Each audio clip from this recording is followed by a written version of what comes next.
Hey, welcome to the K-Max with the K-Man, and today we're going to be talking about repetitions, and this is a little introduction to the session to clarify a few things. And as you know, being someone who's an exercise professional or someone who trains, then you're going to be exposed to all different types of training methods and alternative overload techniques. And my next session is going to cover alternative overload techniques, and there's so many types of training methods and programs, but all of them involve sets of repetitions. A set is a group of repetitions, and if I go and do 10 push-ups, that's one set of 10 repetitions. If I do another set, that's two sets of 10 repetitions. So just some basic stuff to start with, but all these alternative overload techniques include repetitions, and how they perform will be dependent upon the claim that's attached to that training method. So you come across things such as giant sets and supersets and drop sets, and you come across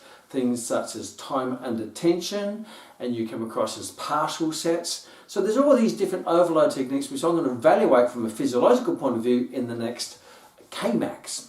But today we're going to focus on the standard set of exercises that includes repetitions. And you're going to hear me mention different terms that come from the literature or come from research or come from the profession or the industry. Things such as volitional failure means you take a set or you do a set of repetitions to volitional failure. Which means you lift the weight till you can't lift it anymore. It means you stop because you're fatigued physically or mentally, whatever it might be. So volitional means voluntarily failure. It means I don't like the word failure, but that's what's used in the literature, and we won't be using that.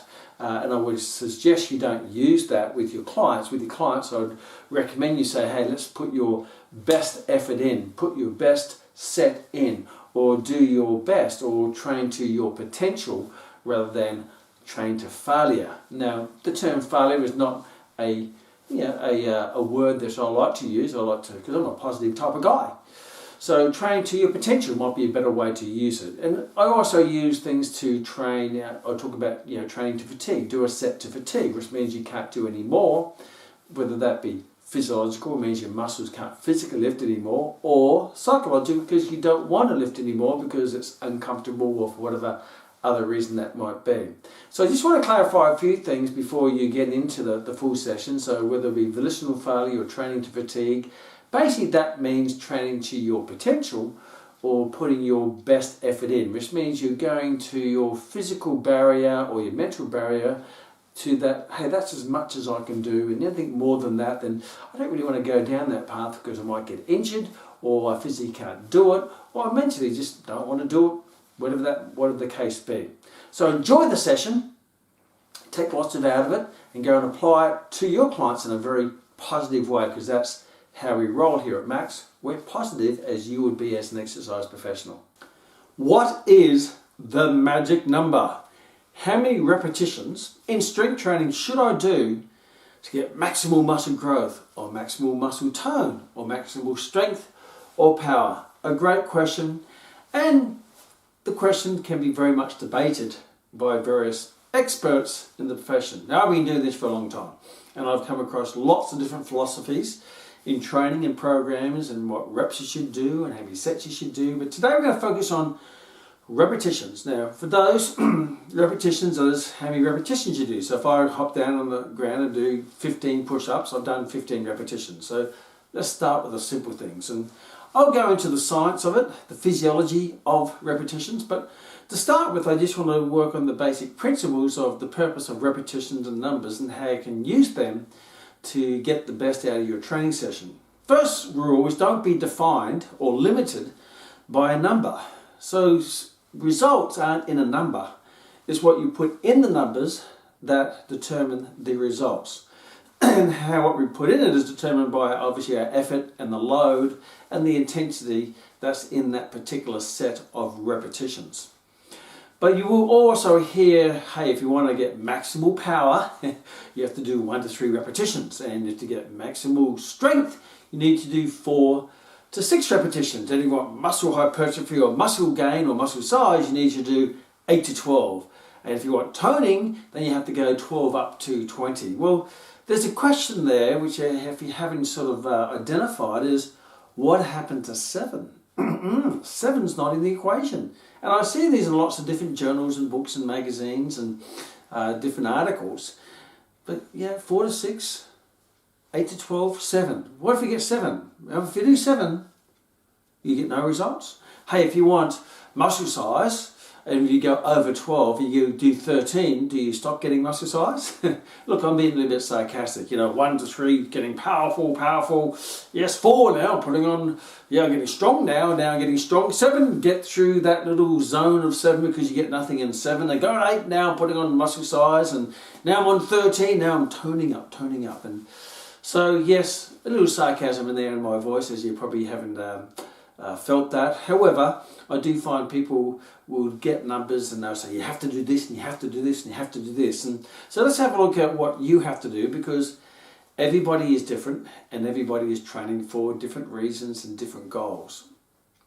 Now, a couple other things you can use numbers. Numbers are a useful tool as a target to break or a barrier to go through, not as a number to stop or a number to limit.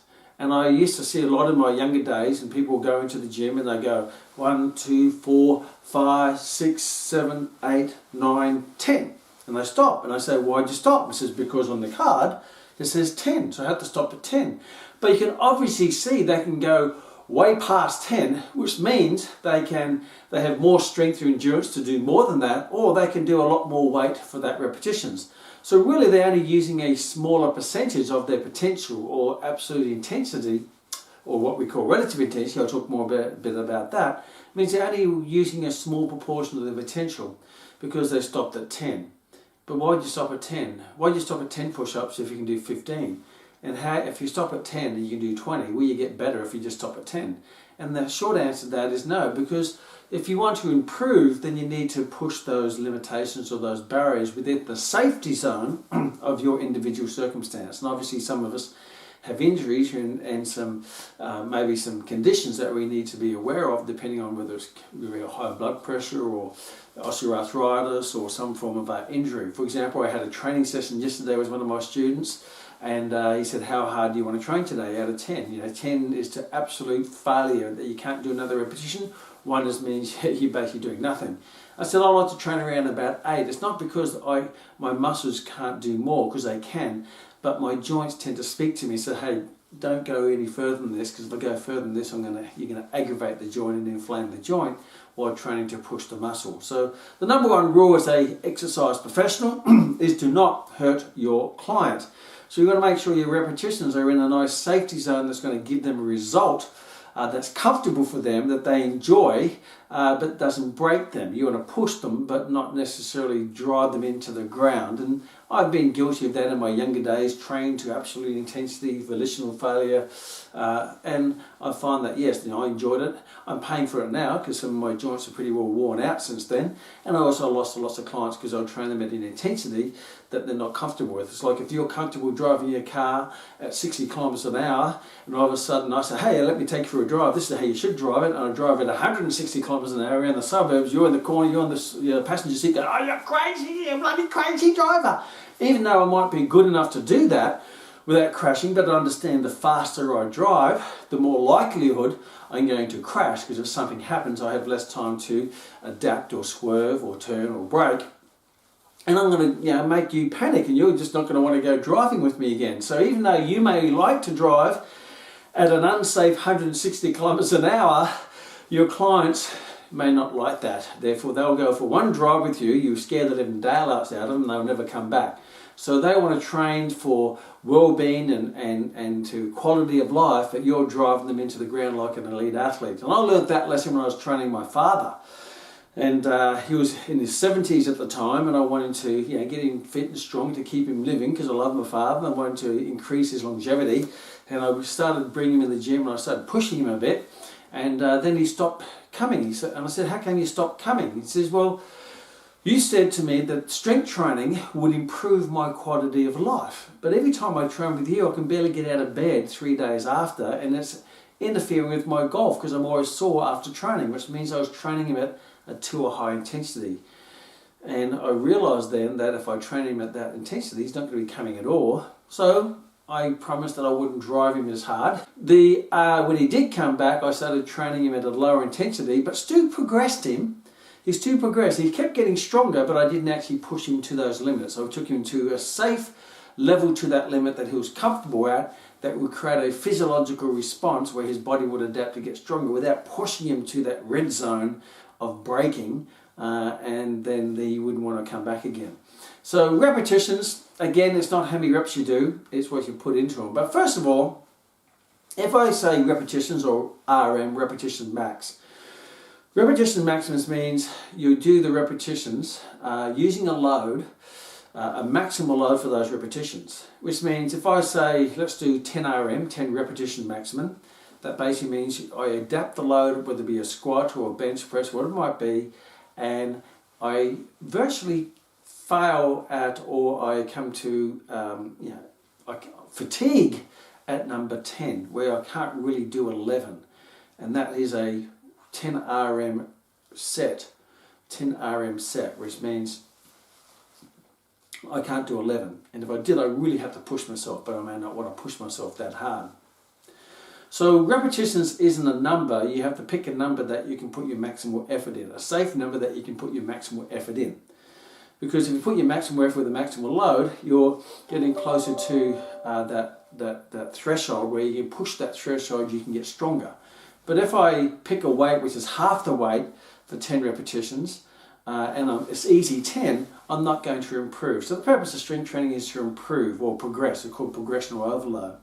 But you want to progress at an intensity that's comfortable for you and creates a adequate stimulus on the body to create a physiological change. So you may not want to go to absolute failure with every set, but you want to come comfortably too close to that failure or that fatigue, so you can feel that, hey, I'm really pushing the muscle. We use the PRE scale, perceived rate of exertion, of 1 to 10. 1 is that I can't even barely feel the weight. 10 is that, oh yeah, you really have to push me and encourage me to get that last repetition, and that's a 10 out of 10. So if you want to get results, progressional results, well, first of all, if you're a beginner, if you've never done anything, then every overload is going to produce a result because you had a lower level of training. But as you progress, when you first start training, you may want to start at an intensity level, a PRE scale of anywhere between maybe 5 or 6, just to get used to the exercise and get comfortable with it. And then as you get more comfortable with it and adapted to it, then you may want to start training at maybe a 7 to 8. And a 7 to 8 is going to, you're going to get a physiological response. And then if you really want to sort of start to pushing it, you may want to go up to around about an 8 to a 9, and that's really starting to push those boundaries. And obviously, the few people who train at a 10. Now, people who train at a 10 are people who are just obsessed with training, they're elite bodybuilders or elite athletes or powerlifters, and they go, yes, push it, they psych themselves up, get the smelling salts, and that may not be your thing because that's not what you're training for. You're not training to get peak performance or peak physiological performance. You may want to just train to improve your quality of life and improve yourself at your recreational sport, or your sporters may not be dependent upon that high level of intensity. Your sport might be something like tennis, where you're only overcoming lower loads with a ball and a racket, rather than being a front row forward for the All Blacks, where you need to express high amounts of force. So let's have a closer look and dissect what repetitions really represent. And what they basically represent is you're controlling the time that your muscles are under load. Because obviously the higher the repetitions, the longer the time that your muscle is under load. So the higher the repetitions, to be able to endure that longer period of time, because you have to count more higher repetitions, then the load is going to have to come down to be able to keep shifting that load. And that's going to promote more, obviously, the higher the repetitions, the lower the load, the longer the time. Therefore, that's going to be more into the area of muscular endurance. And I'll have a closer look at that, what that represents from a physiological point of view. It means you're enduring, it's repetition, you're enduring. On the other hand, if the repetitions are coming lower, you've gone from 12 to 10 to 8 to 6 to 5 to 4, the lower the repetitions, meaning that you can increase the load because you don't have to lift it as many times. Therefore, you're not going to fatigue over that long period of time. Therefore, the time is shorter. So you're placing the muscle under load over a shorter period of time with a higher load. So basically, when it comes to intensity, a lot of people see intensity of two different things. There's two ways to look at it. There's the scientific ways, which is what we call intensity in weight training is a measurement of your MVC. Means maximal voluntary contraction, which is the maximal amount of force my muscle can generate in one contraction. So it's one contraction, maximal force. So all cylinders firing, maximal recruitment of motor units, maximal frequency of firing of motor units, obviously preferred activation of your fast twitch fibers. So you really full throttle one contraction. That one contraction is 100% of MVC, maximum voluntary contraction. If I do 2 repetitions where the load's not quite as high and I can get 2, that means my intensity, and we call that absolute intensity, decreases. And if I can do 3, that's a lower absolute intensity. So the higher the repetitions to fatigue, the higher the repetitions, the lower the absolute intensity.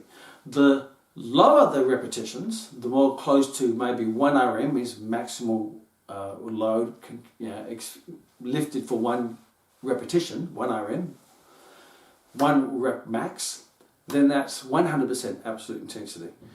So from a sports conditioning, elite, physiological, scientific point of view, intensity is measured by how close to 1 RM that you're lifting to. So the lower the reps, the higher the absolute intensity.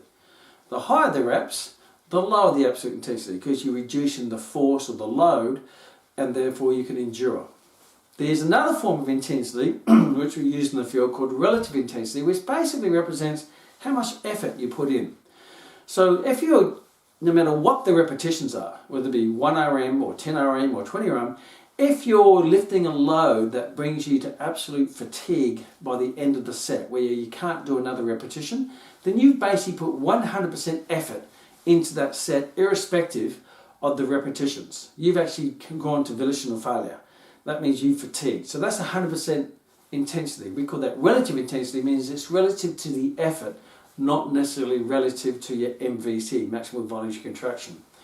So my suggestion is no matter what repetitions that you're choosing to pick for your training, which I'll talk more about, where some would be more relevant for different goals, you want to be training as close to 100% relative intensity as possible.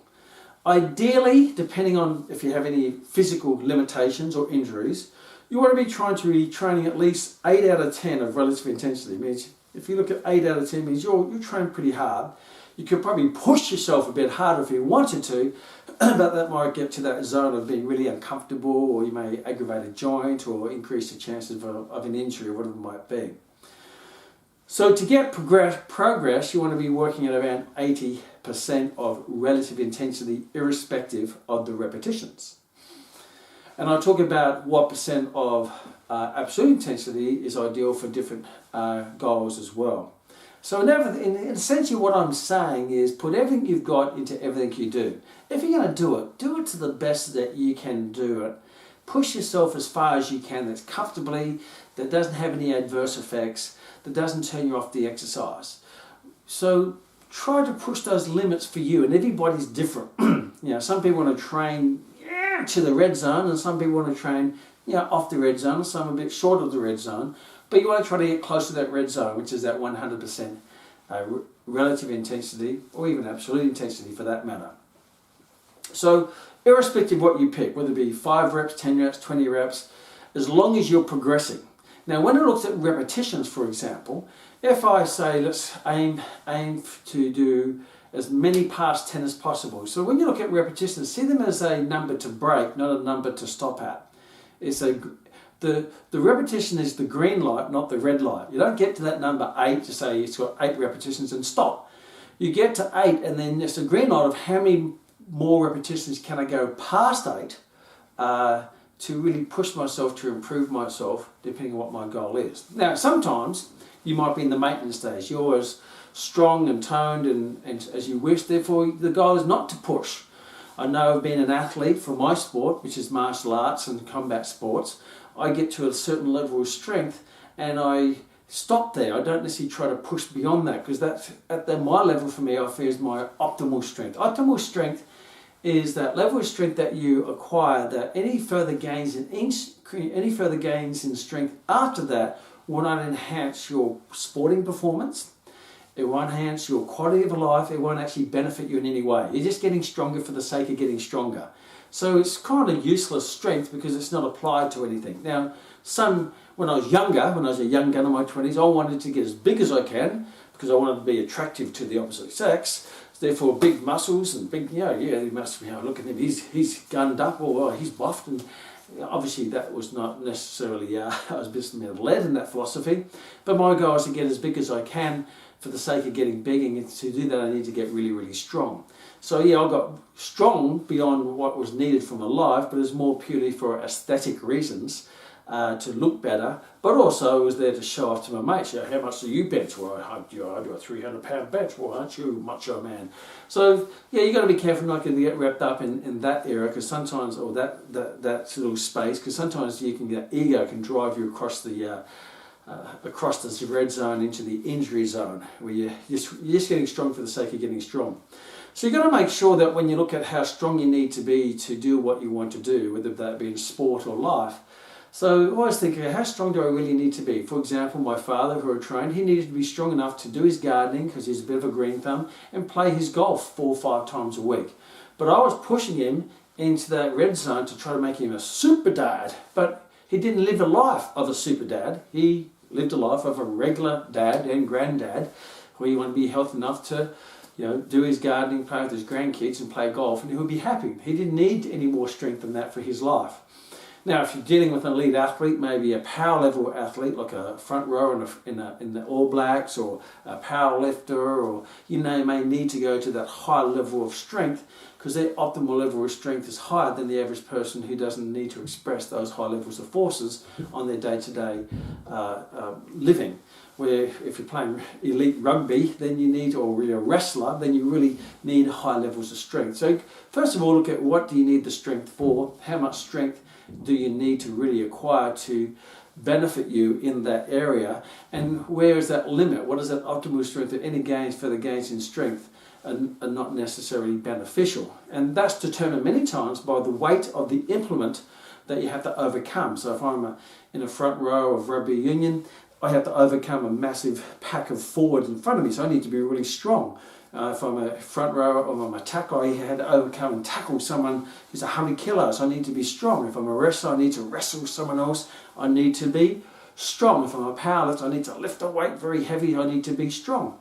But if I'm a tennis player, I don't need to be that strong, because I just need the amount of strength to swing the tennis racket and hit the ball at a maximal velocity. So the weight of the implement, which is the tennis racket, is a lot lighter than the weight of another person. Therefore, I don't need as much strength.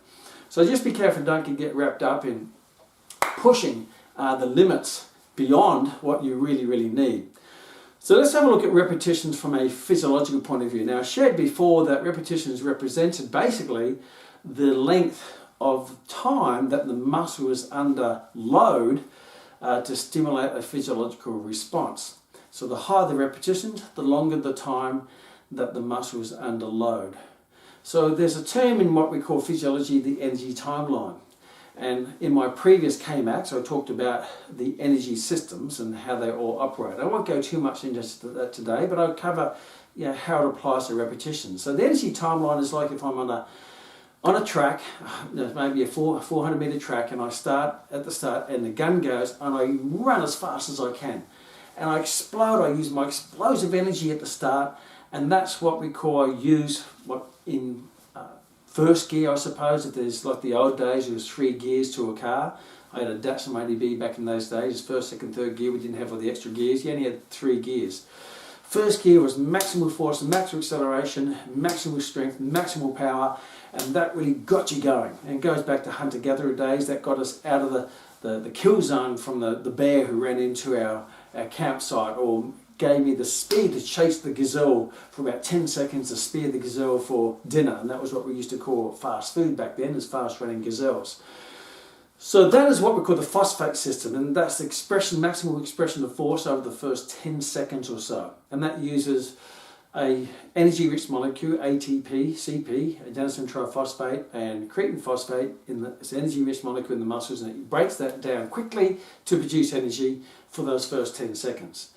If I have a rest, then those ATP molecules rebuild themselves, and they rebuild themselves so I can do it again. The body has an amazing ability, and to rebuild them, that may take 2 to 5 minutes to complete the complete rebuild of all the ATP, CP molecules in my muscles to do that. But if I continue after the 10 seconds and keep sprinting, you find that you start slowing down. You're still running fast, but not sprinting, and you start running down. You're pushing. So now you're going around the 400-meter track. The phosphate got you around about 100 meters, and then the next energy system, second gear, you bring it down, the speed comes down, the acceleration comes down. Like in the car, you go in the second gear now because you're revving at top level with first gear, drop in the second gear. So first gear, second gear. So that's second gear. Now that goes into what we call the lactate energy system. Because I have to lower the speed to give myself time to produce the energy to keep running, but I can't produce it as fast as I can in the lactate system. Both these systems are what we call anaerobic, means they don't rely on oxygen. And that goes for anywhere up to 2 minutes. And then that system I use glycogen as a source of energy, or glucose is called in the blood, or carbohydrate in food, but in the cells of the body it's called glycogen. And that produces a metabolic byproduct called lactic acid. That builds up, and we feel that that's the burn, that burning, the jelly legs and all that bit, lactic acid, as a byproduct to control the speed and slow me down. And if I do that, and I have a rest, it may take 30 minutes up to 2 hours to rebuild, get rid of the lactic acid to go again. But that system, up to 2 minutes, is the lactate energy system. And then you have the last energy system, which is third gear, where you're on the motorway, when you're going for the long haul, you're going for a long distance, and that's the aerobic energy system. And now you start to breathe in oxygen. Oxygen is used to metabolize, produce energy from fats, carbohydrates, and proteins. And that's the aerobic system. You can go for long runs or long walks on the beach, whatever it might be. The byproduct is carbon dioxide, you breathe out, and H2O. Which is water, which is sweat out or urinate or whatever. So we're not going to talk too much about that because that's not for strength training. Strength training is when you're in the lifting weights or doing push-ups or chin-ups, whatever it might be. That's where you're more in the anaerobic energy systems, the phosphate and the lactate. So this is just for good general knowledge for you to understand it, and obviously elite conditioners may start to use this more in detail. So if you look at repetition 1, repetition 2, repetition 3, and then the time frame it takes to do rep 1 and rep 2 and rep 3, it'll probably take up to 10 seconds, and you'll probably get around 5 repetitions. So the first 5 repetitions of a maximal force, they'll take you 10 seconds. So if you're doing 1 to 5 RM, you're really using the phosphate energy system to produce energy anaerobically through ATP and CP, adenosine triphosphate and creatine phosphate, to produce energy quickly and powerfully to lift that load. The other factor is that at that start, because you're lifting a high load, high level of force being generated at a short period of time, then you're also pre-activating what we call fast-twitch muscle fibers. Now you have basically 3 types of muscle fibers in the body. There are more and more subdivisions, but category there's 3. There's fast twitch, or what we call FG, fast glycolytic. Then you have FOG, fast oxidative glycolytic, and then you have slow twitch. So the fast twitch muscle fibers are more activated during high force, quick movements. So when you're lifting a heavy load, low repetitions, 1 to 5, you really are tapping into those fast twitch muscle fibers. Generally, they're mostly activated at loads of 80% of 1 RM, or 80% of maximal voluntary contraction, which means that's around about up to 6 repetitions, 5 or 6 repetitions. You're really preferentially activating those fast twitch muscle fibers. When you go on to repetition 6, 7, 8, 9, now that time frame is going past the 10 seconds more into the lactate energy system. So now in that energy system, you start to tap into glycogen as a source of energy. That's why when you start to do high repetitions, you start to get that burning sensation, because that's the byproduct of using glycogen without oxygen, which is called anaerobic glycolysis, and you get that byproduct of lactic acid that builds up, and that's that burning sensation. So a lot of people think that burning sensation is splitting muscle fibers, building muscle, but actually all it is the byproduct of using glycogen as a source of energy in the lactate energy system. And the more you go down the energy timeline, the more you're going away from activating the fast twitch fibers and going more into the fast oxidative glycolytic fibers, or the intermediate fibers. And if you keep going, you go into the slow twitch muscle fibers. So that's the span of the application of repetitions, which represents the time under tension or time under load, and where it applies in physiology. So where's the best place to get the result? Well, everything's going to give you a result.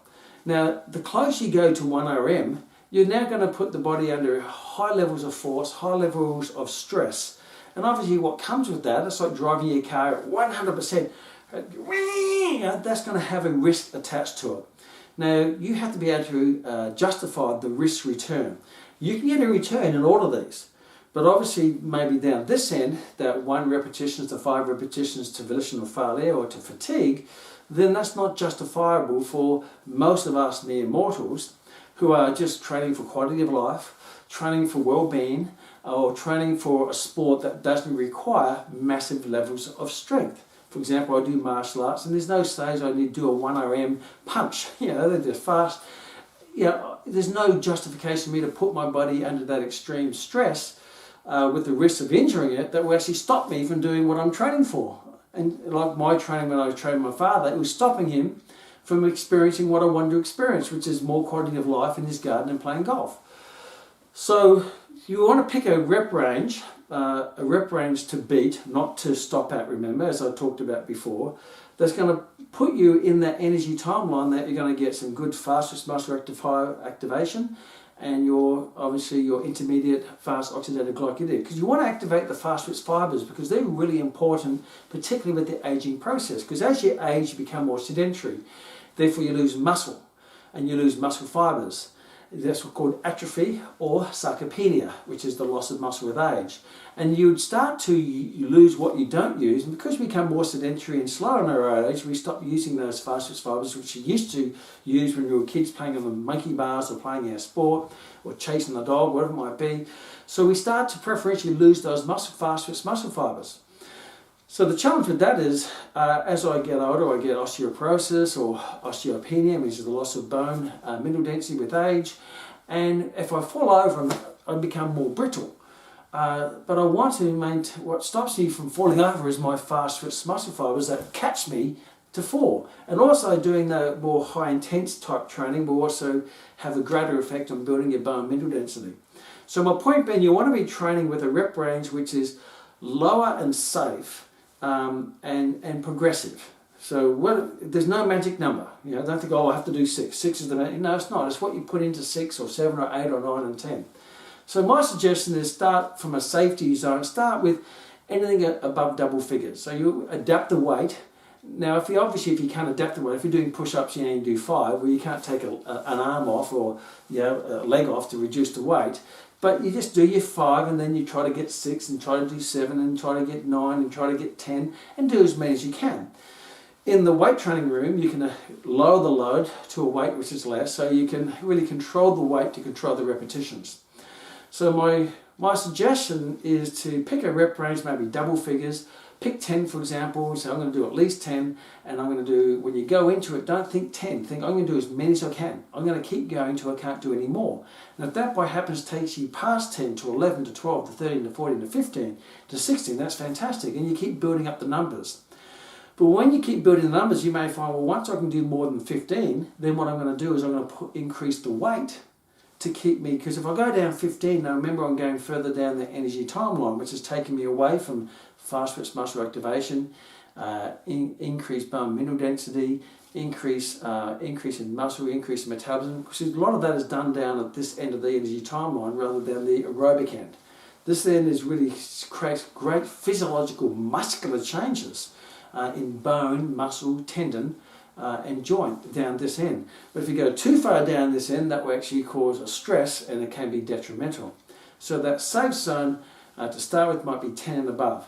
Now, if you're training for a sport that needs high levels of strength, high levels of fast twitch muscle activation, then you may say, I'm going to bring it down into the 8s and the 6s. And if I really go down to competing in a sport such as powerlifting, or a front row in the All Blacks where it's maximum force for 1 RM, push, look, like this, then you may be able to justify over time with correct guidance and training to bring you down to the 1 RMs, 2 RMs and 3 RMs to develop that maximum strength in a short period of time.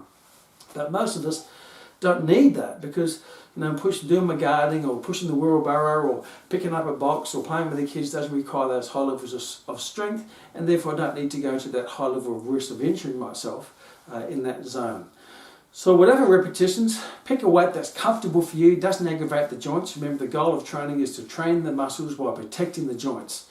And when you get to my vintage, I'm now approaching, I'm in the second half of 50, approaching 60, then I have lots of joints challenges, but I still recognise that it's really important to do my strength training, and I tend to pick repetitions anywhere between 8 and above, and if it's 7, that's fine. I push to 8, push to 9, push to 10. Once I get up to around 15, then I might increase the weight, and then I get to a level of strength that I feel, okay, that's good for my life. I don't need to push the boundaries too much, I don't need to push the chances.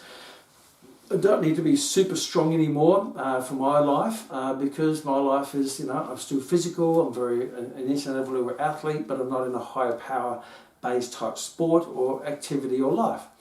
So whatever repetitions you pick, it doesn't matter. Just do something and keep doing it. When the repetitions get higher, maybe over 15, then put the load up and they'll drop you down to 10, 11 or whatever, and then increase the repetitions. So try to always do more repetitions, and when you get to a certain number, maybe 15, then that's the trigger or the goal or the sign to put the weight up. Now that weight goes up, and then you approach the set again by doing as many as you can. Don't think of a number, just do as many as you can. If you get 7, fantastic. If you get 9, great. If you get 11, and the next week I aim for 12, the next week I aim for 13.